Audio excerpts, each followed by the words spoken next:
This is just a sample of the audiobook. To get the complete audiobook, access the link posted in the first comment. Chapter 1. Introduction to Flying. The Pilot's Handbook of Aeronautical Knowledge provides basic knowledge for the student pilot learning to fly, as well as pilots seeking advanced pilot certification. For detailed information on a variety of specialized flight topics, refer to specific Federal Aviation Administration (FAA) handbooks and advisory circulars (ACs). This chapter offers a brief history of flight, introduces the history and role of the FAA in civil aviation, FAA regulations and standards, government references and publications, eligibility for pilot certificates, available routes to flight instruction, the role of the Certificated Flight Instructor (CFI), and Designated Pilot Examiner (DPE) in flight training, practical test standards (PTS), and new industry-developed Airman certification standards (ACS) framework that will eventually replace the PTS. History of Flight. From prehistoric times, humans have watched the flight of birds and longed to imitate them, but lacked the power to do so. Logic dictated that if the small muscles of birds can lift them into the air and sustain them, then the larger muscles of humans should be able to duplicate the feat. No one knew about the intricate mesh of muscles, sinew, heart, breathing system, and devices, not unlike wing flaps, variable camber, and spoilers of the modern airplane, that enabled a bird to fly. Still, thousands of years and countless lives were lost in attempts to fly like birds. The identity of the first birdmen who fitted themselves with wings and leapt off of cliffs in an effort to fly are lost in time. But each failure gave those who wished to fly questions that needed to be answered. Where had the wing flappers gone wrong? Philosophers, scientists, and inventors offered solutions, but no one could add wings to the human body and soar like a bird.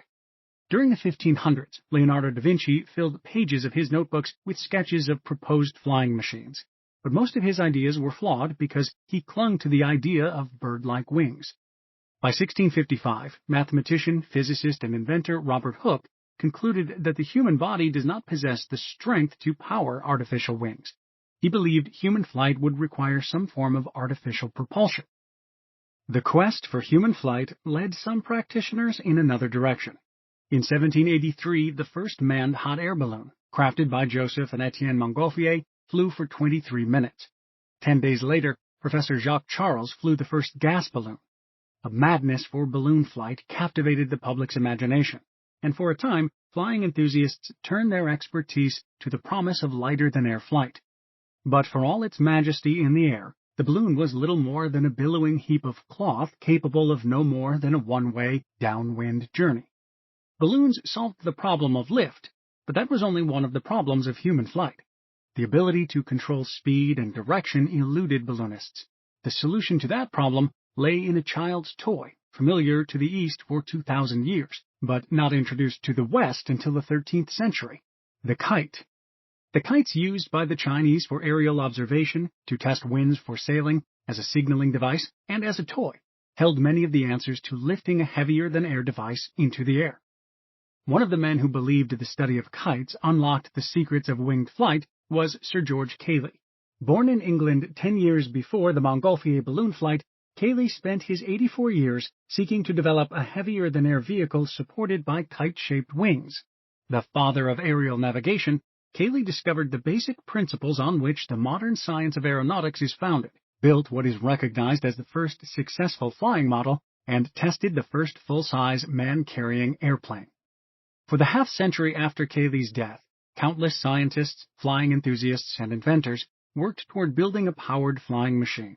Men such as William Samuel Henson, who designed the huge monoplane that was propelled by a steam engine housed inside the fuselage, and Otto Lilienthal, who proved human flight in aircraft heavier than air was practical, worked toward the dream of powered flight, a dream turned into reality by Wilbur and Orville Wright at Kitty Hawk, North Carolina, on December 17, 1903. The bicycle-building Wright brothers of Dayton, Ohio, had experimented for 4 years with kites, their own homemade wind tunnel, and different engines to power their biplane. One of their great achievements in flight was proving the value of the scientific rather than a build-it-and-see approach. Their biplane, the Flyer, combined inspired design and engineering with superior craftsmanship. By the afternoon of December 17th, The Wright brothers had flown a total of 98 seconds on 4 flights. The age of flight had arrived.